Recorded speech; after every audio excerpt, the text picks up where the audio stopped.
the main issue that a lot of papers are focusing on is the fact that the governor of Missouri, Jay Nixon, well, he called in the National Guard. What does this mean? Well, the Daily Beast says it's because of the chaos in Ferguson that he had to do this. Here comes the real military, says the Daily Beast.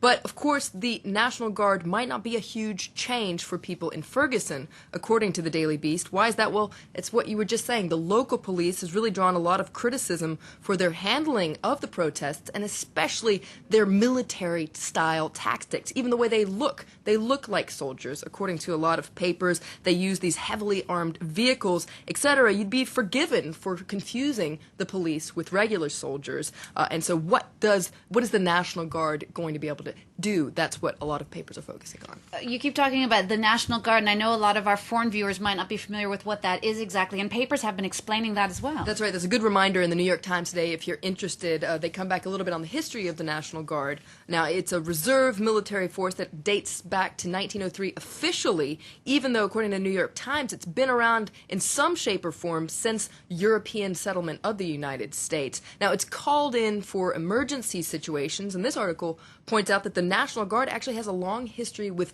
civil unrest. And to quote the article, it says that the use of the National Guard to quell civil disturbances, especially race-related ones, like what we're seeing in Ferguson, well, this has a long history in the United States. And you can see let's take a look at a close-up of this photo here. This was actually taken in Newark, New Jersey in 1967 because the National Guard played a key role in the civil rights struggles of the 1950s, 1960s. In fact, they enforced desegregation in many parts of the South.